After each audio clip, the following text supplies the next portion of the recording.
Have you ever felt like you're living life by a script, checking off society's boxes, but still missing a sense of fulfillment? Our guest today reached that exact crossroads and decided it was time for her to redefine success on her own terms. She believes that true success starts with taking radical responsibility for your life and making your own intentional choices that align with your values. Welcome to the Learn It All podcast, the show for today's leaders who want to get ahead and stay ahead of the game, because we believe that great leaders aren't born, they're not made, they are constantly in the making.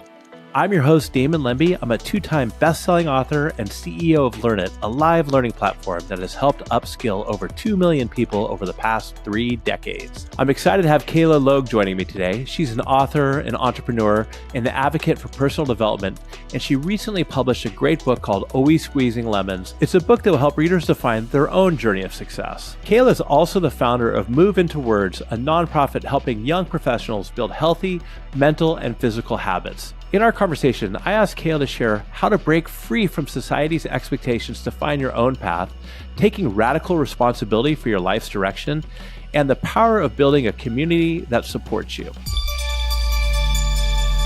In the summer of 2020, you had this perfect life. You were married, you had a couple houses, but then one day you realized that you're unfulfilled and it wasn't exactly what you thought it was supposed to be. So walk us through that story. Yeah, so it's funny. I feel like almost everything that I do in my life seems impulsive, but I promise it's not. It's one of those things that are very much so thought through. But, in that moment, I really didn't understand how much, not clarity I had for so long. And it was a couple monumental times that built up to where I'd say I just completely decided to start over. And it was the summer of 2020, but a couple of months prior, I had somebody approach me, kind of ask me what my goals were and, where I wanted to be, not only in my career, but my relationship. And I was like, I have no idea.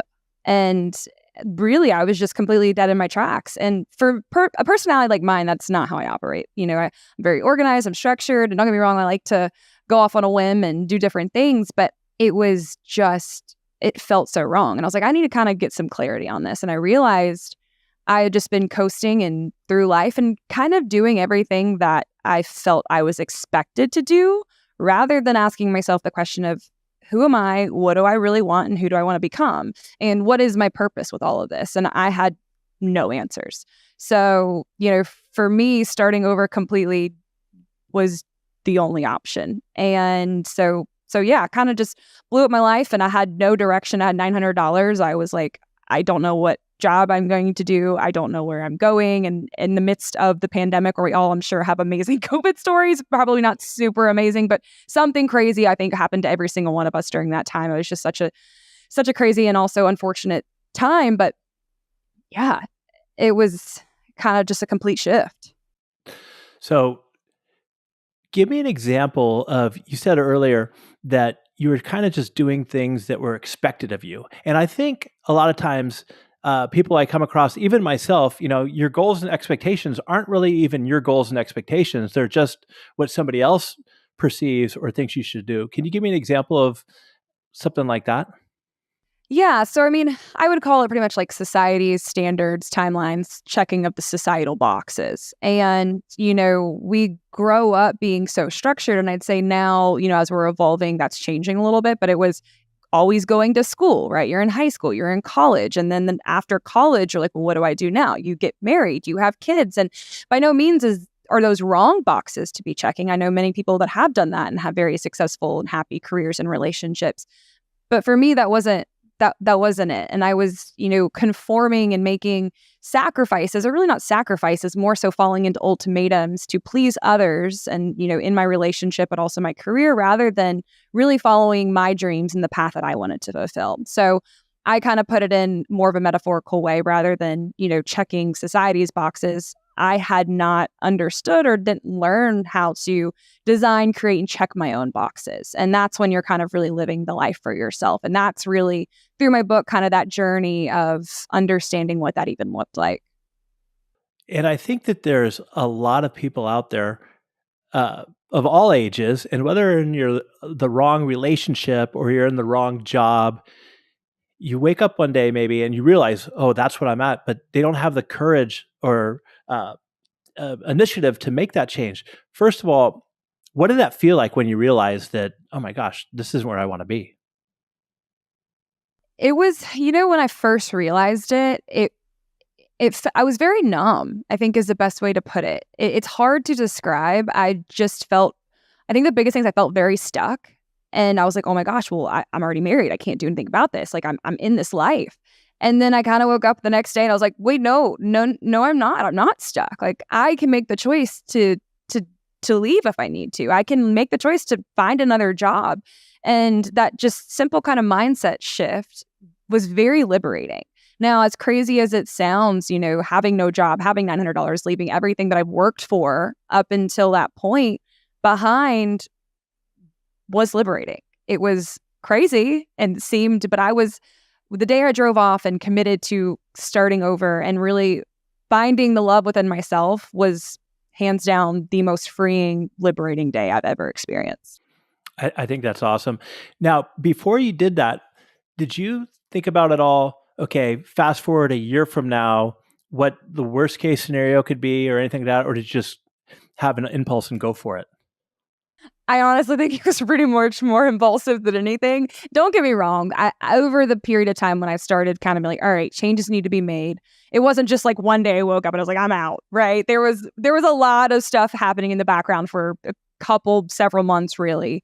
And then finally I was just like, there's no other option. There is no other option. But yeah, no, I mean, I think in my mind I was playing worst case scenarios, but naturally I knew that would just hold me back more. And when I could kind of just kick that out and be like, just figure it out, trust your gut, you've got this. It's not super practical and kind of crazy. And I promise I'm not that crazy, but it really is one of those things where you just got to trust your intuition and go for it when you know it's not right for you. Well, I admire you for that, and I think that there's so many people out there, I have friends or people I know in their jobs and they're just like, oh, I'm miserable, but I don't want to go for it. I don't want to try. And, so what advice do you have for those individuals who are, let's say that they're stuck in their comfort zone, right? They know they need to make a change, but what's like the first, at least little step that they can do to get out of that comfort zone and go for, just like you did, going for the life you want to move towards? Yeah, I mean, obviously every situation is a little bit different, but I think really kind of gaining clarity and the root cause of what's, bothering you and why you're feeling stuck and where that is and what the opposite could look like, right? Like you obviously if you're feeling stuck and you're in that place, like rather than thinking of the worst case scenario, what's the best case scenario?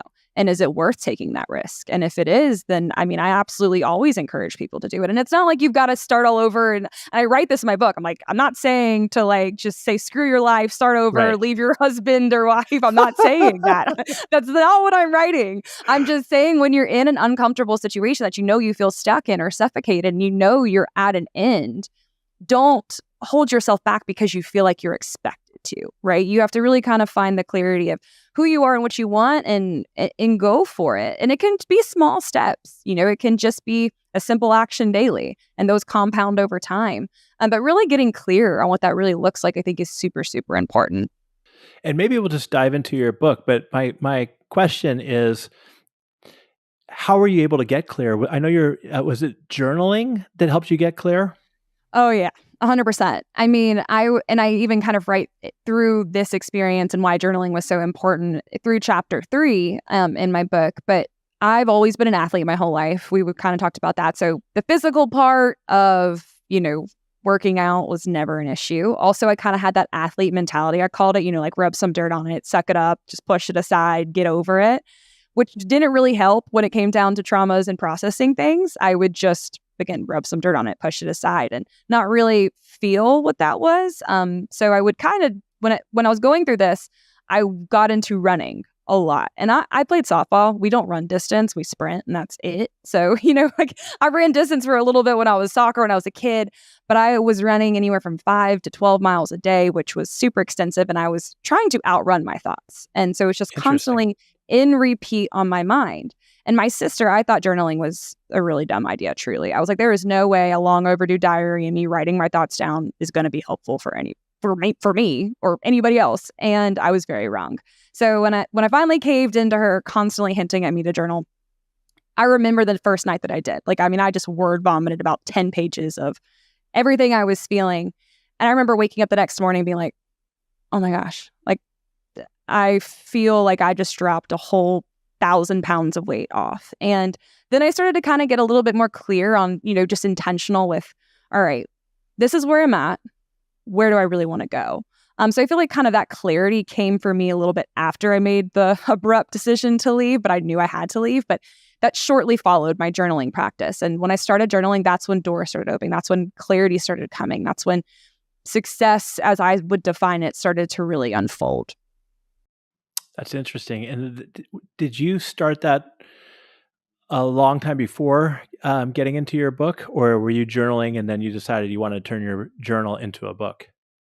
So it's, I would say kind of collaborative, but also not really. I was, I was a journalism major, so I always enjoyed writing, but I never wanted to write about my thoughts or anything. That was just not, that practice didn't seem practical to me. It was more about facts and things along those lines. And I've always been great with words, writing them down and putting them together. But when I started journaling, I did it consistently enough. And then it was in the summer of 2022 when I wrote down the title, Always Squeezing Lemons. Now, what I thought that book would look like and what it is actually now is very different.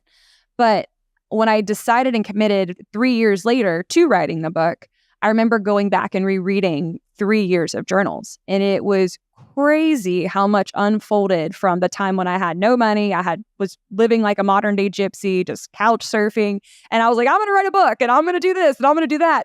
And it was crazy because 3 years later, everything I wrote down I'd accomplished. So really kind of the manifestations and of course inspired action. It wasn't just I wrote it down and it happened. There was a lot of things that happened in between then, but it was really cool to see how much of an impact that played. Besides writing a book, what can you give me an example of something that you went back and read and like, oh, that's cool. I almost even forgot that I wrote that down, but I actually did accomplish that. I mean, I wrote one thing that just like small scale. I was like, I want to live in a little house in the water. Well, when I first moved to Lake Norman, that was the first little house that I lived in. It was a little boathouse on the water. And like, that's where I did a lot of, my clarity, my journaling. I wrote that I wanted to make 7 figures before I was 30, and I accomplished that in less than 3 years. And so, just kind of those things that at that time made no sense really, truly happened. And again, there's a lot of work. I mean, I'm licensed in 4 states. I worked very hard in real estate. I was our top producer when I got there. But I also didn't have any experience in real estate. Like that whole experience of me deciding to move to North Carolina, I was moving to Florida the same week. And then I got offered a job here and it just seemed like a better opportunity. So I took it. So just really kind of like living through things that didn't feel hard.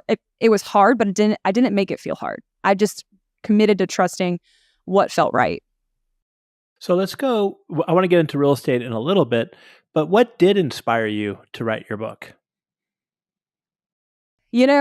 And we kind of discussed this a little bit before we got on the show. I just knew I had a story to share. I had no intentions. I didn't even know like about having a personal brand or, speaking or workshops. Like none of that stuff went to my mind. I was like, I just want to write a book. I've got a story to get out there. I know it can be helpful. I wish I had this book 4 years ago. And that was my whole intention. So it was funny because when I went to the writing workshop, everyone's, they have their business or they have this platform. They're like, why are you writing? And I'm like, I really don't know. I just know what people need to read it. I love that. So that's really honestly in the short way, like that's the only way I can be like, this is why I wrote my book. And so you said, Kayla, that what you originally thought you were going to write about, it shifted into something completely different. For me, I kind of felt like the same way. Everybody always told me, write a book. You got so many great stories, and your family's pretty prolific in San Francisco. And so I originally was going to write my book about my family in San Francisco, but then it completely shifted gears into about what I learned from playing baseball and running my organization, Learn It. So how about you? What did it start with, and what did it end up at? So in terms of like what the book kind of like context was about, was always the same, but the way I wanted to go about writing it completely shifted. So I think actually when I went to the writing workshop is when I had that kind of like light bulb moment, because I went there, I did all the pre-work, like homework, I had my whole outline, and I was like, this is the book I'm writing, this is amazing. And then by the second day, I was like, that is not it. That is totally not it. And what I kind of realized when I did a lot of deep reflection was that I was trying to write the book like the old me. And when I referred to the old me, it was constantly structured, organized, like to a T that, if we had to change dinner plans from 5 o'clock to 6 o'clock, like screwed the schedule up, right? And it was too much of kind of less vulnerability that needed to be shared in the book. So I completely reworked it and committed to doing, only 12 chapters and letting it just kind of flow, letting what, the main points be made, but being really honest with them, not really, there's a lot of practical takeaways in there, but it's very much so more of personal experiences that can be taken and applied to somebody else's life, rather than me kind of trying to sugarcoat it. So it relays kind of a messaging. It's written in a way of a journal, but it's also very much so written in like these stories and experiences that somebody can apply to them. And so always squeezing lemons. What Yes. does that mean to you?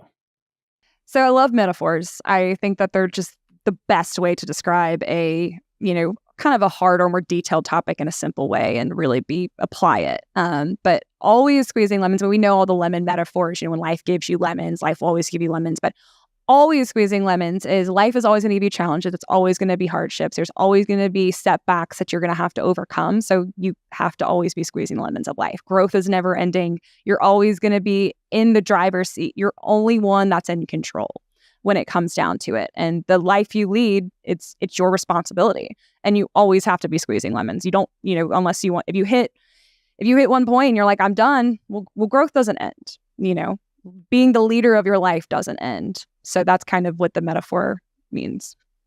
And I think you talk about this in your book. You mentioned a minute ago about being in control. Let's talk a little bit more about that, because I think there's a lot of people out there who let the world happen to them, and they have the victim mentality, and instead of actually taking control. So Yeah. can you share a little bit about that? Yeah, I think, it's so much easier to blame other people, right? It's easier to point the finger. It's easier to blame things out of our control rather than take the reins and, accept what really is. And I think a lot of the times too, what holds us back is our fear. But fear truly is anxiety of the future, which the future is out of our control as well, right? So it's everything out of our control is usually what causes us to be stressed out or, kind of sit back and don't make any changes and just, again, kind of let life happen to them rather than being in the present, which is what you can control, and really prioritizing where you're at and what's causing, that stress. That I think that's the most important thing, is really kind of reflecting and understanding what is in your control and what's causing you to feel like you're just constantly pointing the finger. Right. And, my mom actually taught me this. She's just like, there's stuff that's out of your control that most likely is never going to happen anyways, that you get so worried about. So why spend so much negative energy on dealing with that? If it happens, then you could deal with it then, but instead be positive, right? And focus on the positive, or take charge of what you do have in your control and move forward with that.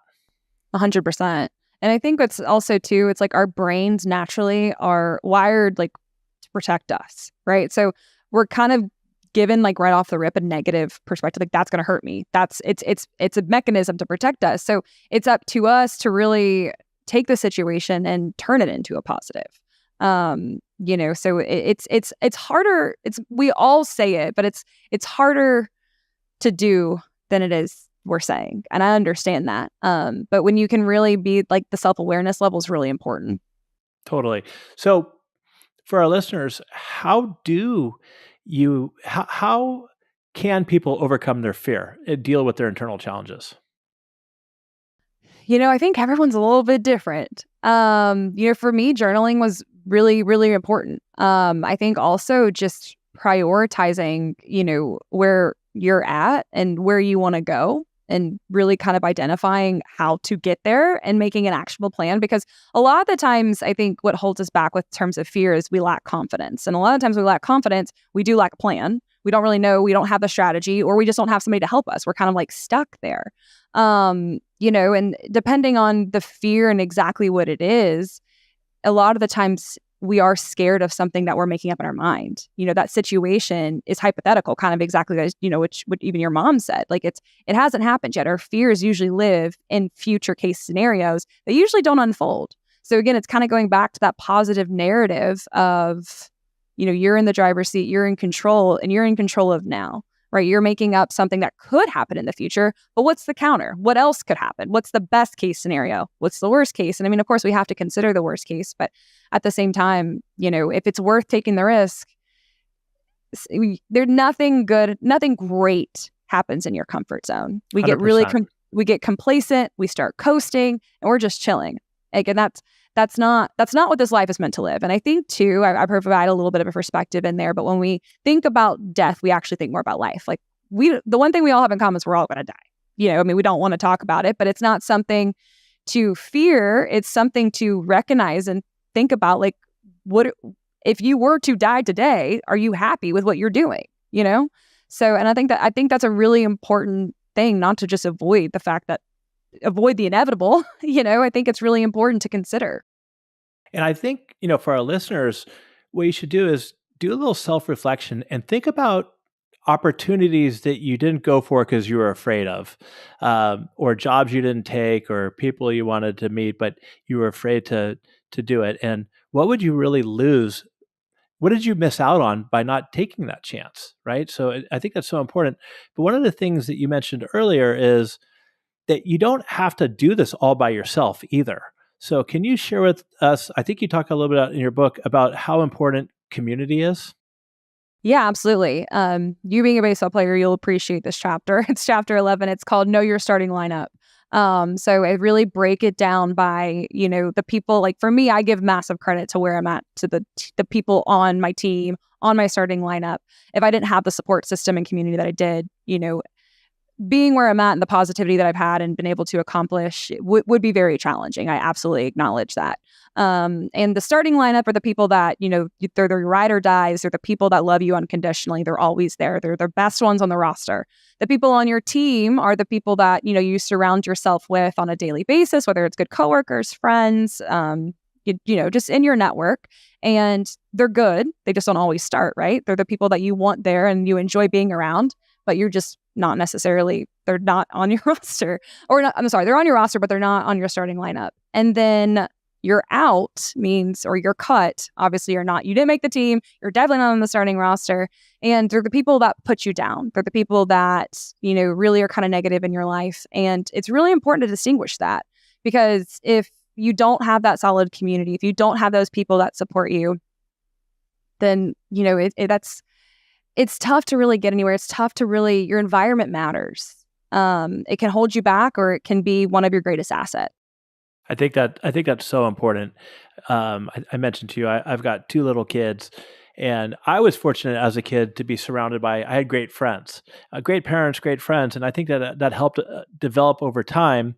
And I really want to make sure that they're surrounded by, people with good values and maybe enjoy sports. And it's so important. But if I'm a listener out there and I'm like, well, I've got some people in my life who are maybe a negative type person and they bring me down more than they help me. Can you share an example of, it doesn't matter who the person is, but like, okay, when you realize, Kayla, that this person's not good for me, how did you address it and get them in the out zone?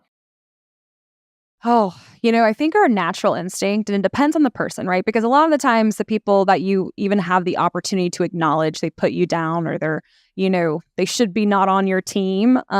You do build a little animosity and frustration, right? Because you're like, wow, I thought you were a good friend, or wow, I thought, we had this connection, and, here we are. So it really, I've gone back and forth in certain situations, and I think it's really important to evaluate the situation and the relationship. Sometimes it's just a simple conversation of, hey, we're going different directions. I respect you, or however you want to handle that. And then sometimes you just let it go. Sometimes it's really not worth the energy. And I usually go towards that side because a lot of times I find it's not worth the energy, especially if I'm cutting somebody out and I really don't want them in my space, or it no longer, our friendship or our relationship is not going to prosper or grow any further for reasons that, either you're not supporting me or we're just not on the same page. It's usually not worth the energy, but it's also not worth your energy constantly feeding into them or saying yes when you shouldn't. So it's really just kind of separating yourself. Yeah, I agree with you, and especially if it gets to a point where you have to argue with them about it, it's like just move on. You know what I mean? Just cut your losses, sunken costs. Just move on, and surround yourself with positive people. Can you? So for people out there who need mentors, do you have mentors, and how did you go about finding mentors? Oh, yeah. So, I mean, through the entire process of writing my book, I had a ton of mentors on, different kind of fronts of what they were helping me with. Now I have one that actually was referred to me by my editor, and she was working with me more on kind of helping like develop my main messaging and things like that. But her and I just became really close, and she's amazing. She's also a best-selling author, keynote speaker. She's big businesswoman. But our connection was just awesome. And she's somebody that just helps me really kind of dig deep into getting clear with my message, but also holds me accountable to it. Really checks me on my goals. I have my hands in a bunch of different things. And she's like, all right, make sure we're staying on this path if you're accomplishing this here. They're so important. And it's crazy how much one little thing, one person more experienced, more wise than you can make a massive difference in your life. Because otherwise we're just, spinning our wheels trying to figure it out, reading books, reading things online. But people that have lived the experience, there is nothing more advantageous than people that have lived it, have either succeeded, and they've definitely failed if they were successful, So hearing those real raw experiences and having them really relate it to you, and especially when they care about you and they're there and they want to see you succeed, it's absolutely priceless. So, I absolutely, when it comes down to finding them, ask for referrals, ask people, if there's somebody that you really respect or admire, ask them. They would probably be honored to want to be your mentor. Everybody that I've asked, that I even just for me that I respect and talk to through different things, whether it's financials or just, business related, personal related, they've always been willing to help. And I pay some of mine. And I think that's really important to note, their time's valuable. And if they're willing to help you, paying them's important. One of the things you said a moment ago is that people have had these experiences, right? Mentors have had these experiences and they've learned from their mistakes. I had a guest on the show named Rick Jordan, and he talked about something called the dummy tax. And what that was really is to him is like he's found mentors or people who've made these mistakes that he could shortcut that and learn from them. And he does the same thing. He said, and even sometimes from his own experiences, right? He took his company public and it took a pretty long time. And he said, well, now I know how to do this in a much shorter time. That's one instance I learned from myself, but also reaching out to people and saying, hey, how did you go through this? Because why not learn from those mistakes? You don't need to reinvent the wheel all the time, right? And you can learn from that. And what I want our listeners to know is, like Kayla said, just ask people. People want to be helpful and they want to give support. Now, I do think it's important to make it a win-win relationship. So, because you can't just be taking advice from people all the time. What is like one recommendation you'd have for a mentee to make it a reciprocal, positive relationship for the mentor? So even like my mentor now, she very much so picks and chooses who she works with. She's like, I don't work with a lot of people one-on-one. And she's like, the reason I absolutely love working with you, and you're probably one of my favorite to work with, is because you're very responsive. You do what I ask. You communicate well. You are applying everything that we talk about. You're not just wasting my time either. Because when mentors are investing into you, they want to see you succeed. So, if they spend a whole hour with you and, highly successful people or just people that, are there investing their time into coaching you to be better, if you show up the next week and are like, yeah, I just didn't have time, or, no, or that's just disrespectful, so the respect and showing up and doing the work I think is really important. But also offering help, if there's ways, I'm sure they're either business people or whatever, if there's ways that you can get involved. There's a couple different ways, and of course paying them. I think that's important. We can't, like you said, just expect advice and time for free. So there are a couple different ways to go about it, but I think regardless, even if you're paying somebody or, you're asking somebody for their time, respect their time by showing up to your full potential. I think that's so true. And what I recommend as well to people is, uh, if they give you some advice, if you take it or leave it or you don't, but at least text them or send them a note saying, "Hey, so and so, thank you for for what you told me. Here's how I implemented it." I like that. Like when I give people advice, or people that I mentor, and they at least follow up, send me a quick email. It just makes you want to help them more. And so 100%. yeah, and so it goes back to like what you mentioned earlier. It's about communication, right? Communicating. So switching gears, kind of. So your book is 12 chapters, and I think it's broken down into lemon drops, right? Or that's a part of it. Can you give us like how's the book structured? Because I know you mentioned it's practical and there's takeaways for people. So yeah, how's the book structured? Yeah, so it's 12 chapters. And kind of the introduction introduces it. Obviously, it's called Always Squeezing Lemons. And each chapter is a chapter in the process of lemonade making. So it kind of ties into what the main theme is, and it's a little snippet at the beginning of each chapter. And then it goes right into kind of the experience and the main takeaway from each one. And at the end of each chapter, the key takeaway is the lemon drop. So it summarizes the whole chapter, and then it goes right into the journal prompt. So there's a journal prompt at the end of each chapter. And that's kind of like the main whole portion of the flow, right? So, the beginning of the chapter starts with kind of like my experience where, it was either hurt, heartbreak, success, failure, and really kind of dive into the storytelling of that. The practical takeaway of kind of what I really learned from that experience is summarizes the chapter. And then it goes right into the key takeaway and the journal prompt. Can you share an example of one of the chapters? Yeah. So I think I got my book right here. Oh, there you go. Good. You're prepared, Yeah. Kayla. Prepared. Yeah.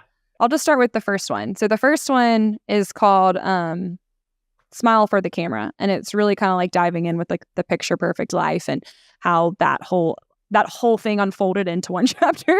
Right. So the experience there. And the end is like the lemon drop, which is, I'm getting to that, is change is uncomfortable. It's supposed to be. If you do not like what you are doing, change it. You do not have to do what you think you're supposed to do. It is okay to follow your own path. Normalize starting over, moving on, and following a completely new path if you feel unfulfilled.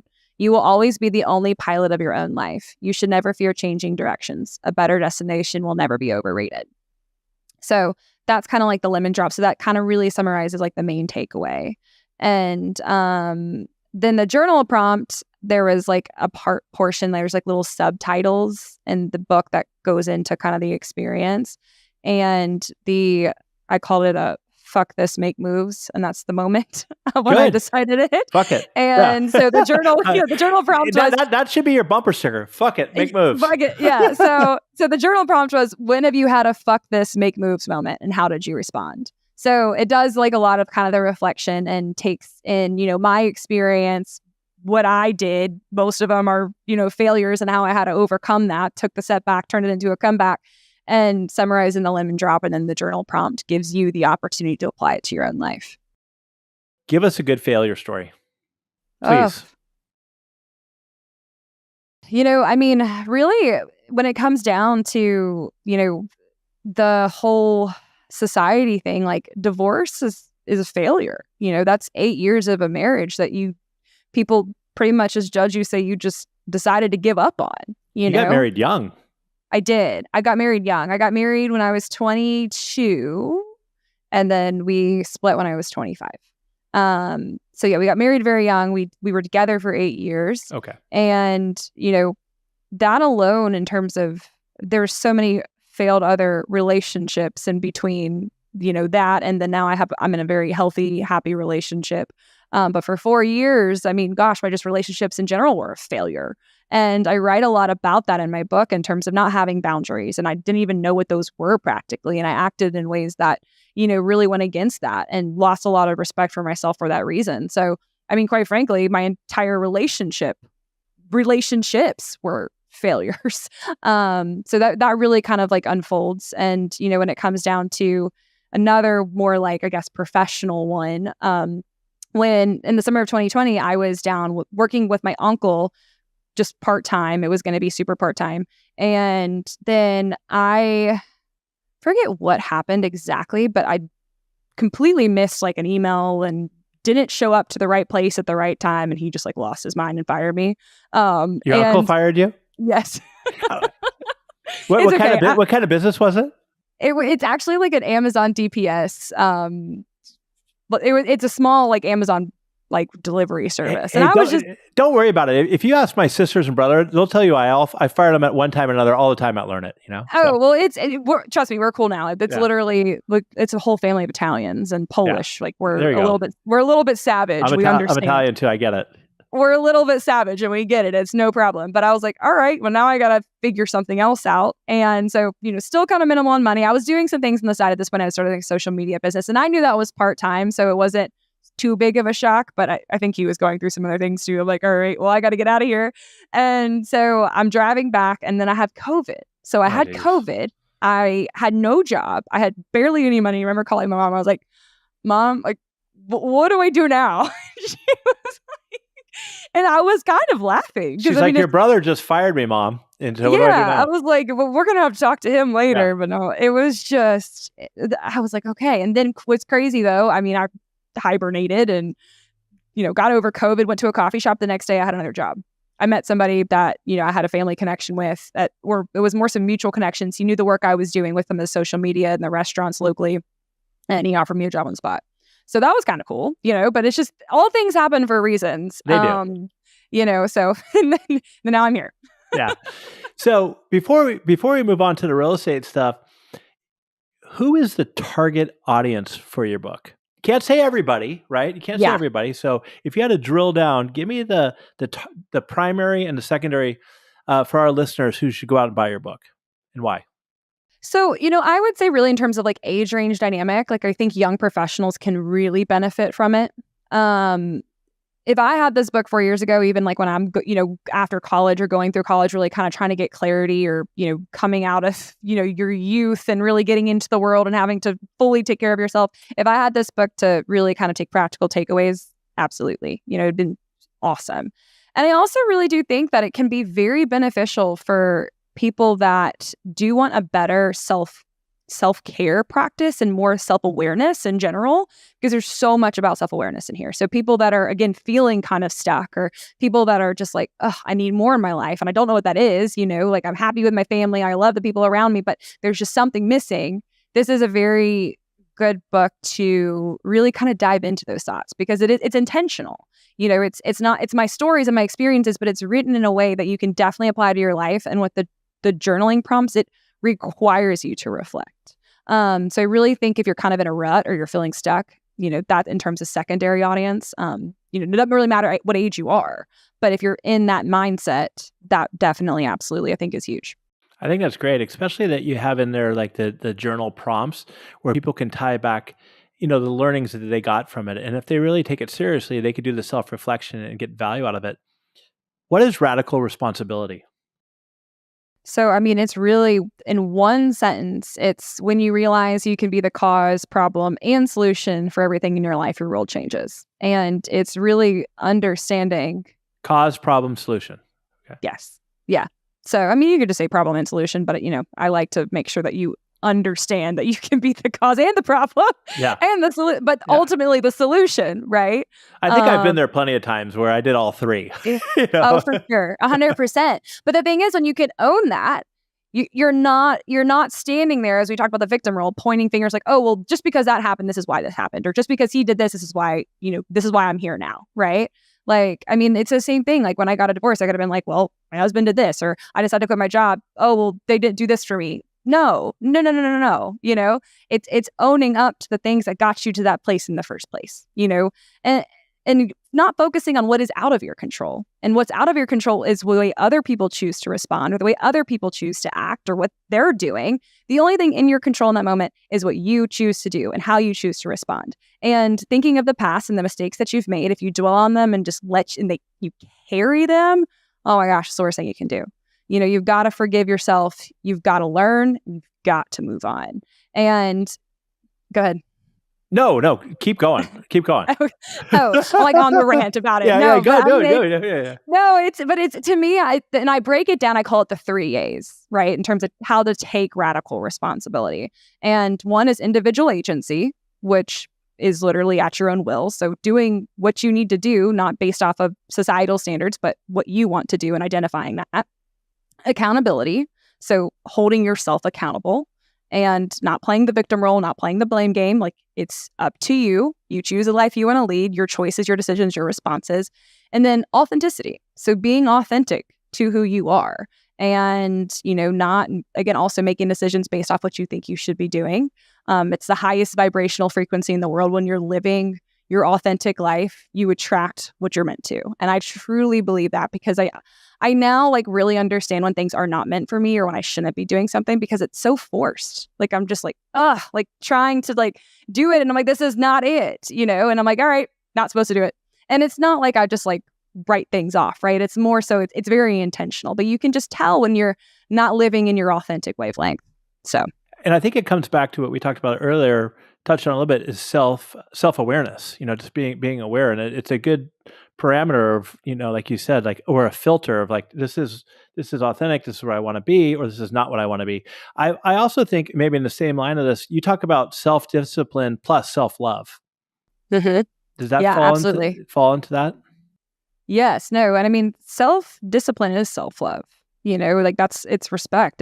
It's so important. I mean, discipline, I think, is the one thing that separates the people that are great and like really do make it and what they want to do and the people that don't. Because discipline is showing up on the days when you don't want to and but you still do it. So doing those hard things on the days when you literally don't want to, and maybe you're not at your 100%, maybe you're only at your 50%, but you still give it your 50%. And when you do that is self-love, and when you identify what that looks like and you actually do it, there's nobody that like woke up at 5 a.m. and went to a workout and said, I wish I didn't do that.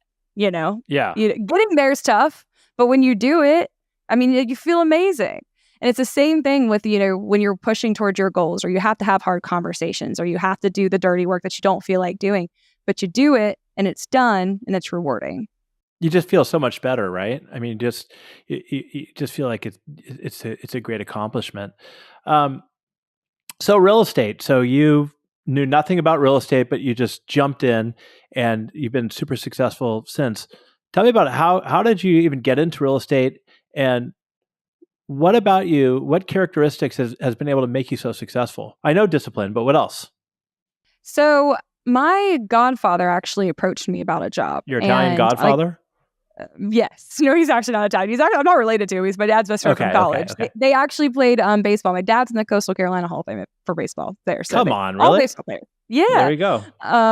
But so they met there, and so he was my godfather, we're best friends. And I hadn't seen him actually since my wedding. And I went to stay with him because I was, again, living kind of like a modern day gypsy, and I was moving down to Florida that week. And I was there for a whole month though. And the week that I was moving, he was like, I need to take you to lunch. I got something I want to buy you. Offered me the job, and I was like, all right. Seems more reasonable. So I like drove down there, had to say thanks and no thanks. I had a whole place lined up. I was moving, and I was like, all right, well, I guess I'm moving here now.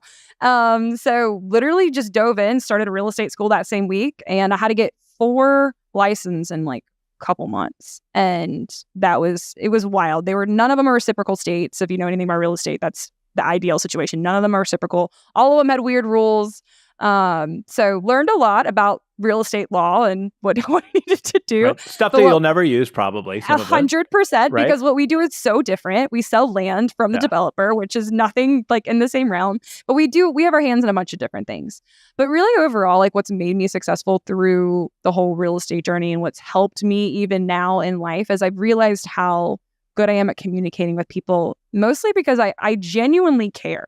I'm not just trying to sell you the next thing. I'm not just trying to push this on you. Like, I want you to have the right thing. I want to be there for you. I want to be able to support you. I want to have an authentic conversation. I want to know more about your life. So, just being who I am, but also really being able to, I call it the old school values with new technology. So, the strong eye connection, firm handshake, like right off the bat, really good first impressions, but then also I can write an email really well. I can really follow up. I can stay in touch. So just my communication overall has been really, really good. And also my follow up, like I will follow up with you until you tell me no. Like I will stay on you and I can remember conversations. I can remember what you told me 3 years ago. So, those kind of little like skills have definitely been helpful. And I've been able to really identify strengths and weaknesses through this position, which has been really cool. It's helped me a lot, even through writing this book, through the speaking engagements that I'm doing, through the nonprofit. So yeah, it's been crazy how much it's helped. What is a weakness that you've identified? I would say for me, I wasn't much of a hard closer Okay. starting out. It surprised me a little bit, but okay. Yeah. But at first I wasn't. And don't get me wrong, now I drill it down. At first I was like, okay, it's all right, And I'm like, but wait, they're just walking all over me. I just wasted my time, And kind of finding like the soft skills I was great at. Like that's just who I am. It was easy for me to pick up. But the hard skills of sales, like I had a hard time identifying with the title of a salesperson. Mm-hmm. I was a lot of people do. Yeah, I was intimidated by it, and I also just felt like it was like, this old sleazy cars. Yeah, I was like, no, that's not who I am. But when I realized it's not what it is at all, but after being in the position, I really, all I wanted to do is excel and, learn more about even more of like human psychology. And you naturally do it from experience, but now I want to like be able to understand exactly like by definition why. So, kind of diving more into stuff like that. But I would say that was kind of like more of my weakness off the bat. And now it's just like I have my hands in so many different things. It's staying present sometimes. But and that's just the truth. I think, for everybody out there who's in sales, it doesn't matter if you're in real estate or if you're in B2B SaaS sales. A couple things that Kayla just said, which I think is so important, is look people in the eyes, shake their hands when you can, follow up. I mean, that is so, so important. And, you got to get over the whole stigma that goes around about people who call themselves salespeople or whatever, because at the end of the day, you're trying to help them. And what you said is you really genuinely want to help people. So if you know that that's what you want to do, you should be confident about that. And you should also be confident in what you were just talking about. What you struggled with was closing the deal, right? And I think great salespeople know how to control the sales cycle. They don't lose control of it. They don't let people waste their time. So I think that's awesome, and it doesn't really surprise me that at all that you're persistent and you're successful in sales. So I think that's awesome. And I know we're going to run out of time here pretty soon. I've really enjoyed this, but let's talk a little bit about your nonprofit. Yeah. So actually the idea for the nonprofit kind of unfolded as I was writing the book. And I have a very entrepreneurial brain. I have my hands in I have a lot of background in I have a lot of experience in different backgrounds. So my brain's always wondering like, oh, do this and that. And so I have a bunch of ideas that, I'm like, that's stupid. Definitely not. But this one was like, wait, this is too good to let go. And it really like identifying the problem of, not really having community and opportunities for young professionals to really come together in a growth mindseted environment, right? A lot of the times you're like, go to the bar or go to this club or whatever. And I like, that's not productive for, wanting to grow and do more things. So really what our mission, it's called Move Into Words. It's about cultivating a community for young professionals to thrive. And we do this by really advocating for, mental health habits. We also provide for sustainable physical health habits and really personal growth. And we do this really, the main thing, this has been our first year. We want to do more monthly, but we've been doing quarterly events. And it's about 2.5 hours. We do a full workout, whether it's 45 to 50 minutes. We've done yoga, we've done kickboxing, we've done HIIT, kind of just doing a variety, focusing on the movement, right? Some people don't love yoga, some people don't love HIIT, some people just want to walk, but just the importance of moving your body. And then we bring a motivational speaker and we have a specific topic. So kind of bring that together. But the one main thing that bridges the gap together is journaling. So we're kind of focused on, taking one step and scribble at a time, changing a person's life. And our environment, our equation is your environment plus your habits equal your output. So that's really kind of what we're focused on, and being the best version of yourself, because when you can show up as the best version of yourself and providing those tools, you can be the best version for other people. I think that's great. Do you have any quick success stories about the community so far, about your nonprofit? Yeah, I mean, so the events we've had have been amazing. The turnout's been awesome. It's been cool because, of course, we have some friends that are very supportive, myself and my co-founder. But then multiple people have come that we have no idea who they are, and they're like, "Oh my gosh, we've been wanting something like this. This is amazing." And really, our first couple events have been more so proof of concept, implementing feedback and building off of. But now we're really in the position where we're wanting to focus more on the donations, the partnerships, the sponsorships, and really building out and how we can collaborate, in different ways. So we don't want to just stay in Charlotte. We want to be in multiple cities. We want it to be something that really does grow, and it really is a very connective community. No, I think that's great. And so you've also mentioned off camera that you wanted to get into speaking, do more speaking. What is it you want to focus on your speaking on? So a lot of it, I mean, there's a couple keynotes, but mostly about kind of taking radical responsibility. So kind of a lot of things that we've discussed today and what that looks like, and checking off your own boxes in life and how to do that.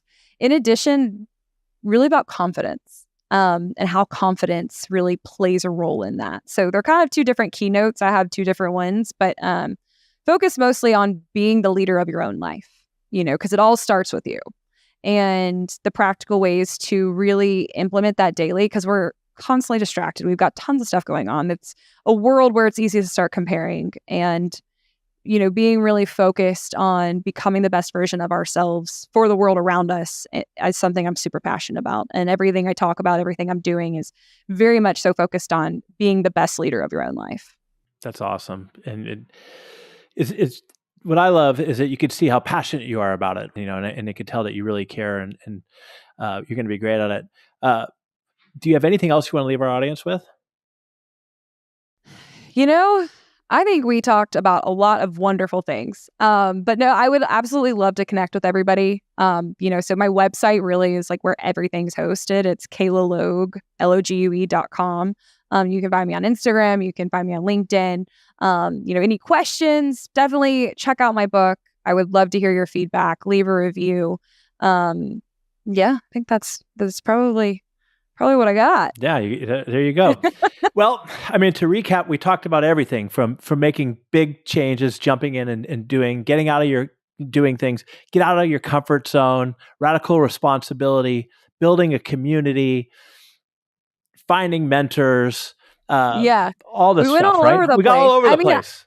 Yeah, but I also, you know what? I'll leave it with one thing. Okay. If you are feeling stuck, or if you feel like you have something else more fulfilling or purposeful in life and you just don't know what it is yet, that's okay. But take steps towards it. Identify where you're at and what needs to be removed to figure it out. And I promise you will be rewarded heavily.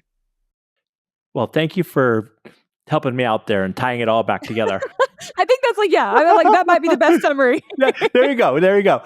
All right. So for our audience, if you enjoyed this, or which I know you did, if you know somebody who's stuck, what I want you to do is I want you to, whatever platform you're on, well, first like and review the Learn It All podcast, but I want you to take this episode and I want you to text it to your friend or your family member who's stuck and say, check this out, see what Kayla has to say, go out and get her book, and let's go from there. So thank you, Kayla. You are awesome. And for everybody out there, stay curious and keep learning. Until next time, have a great day.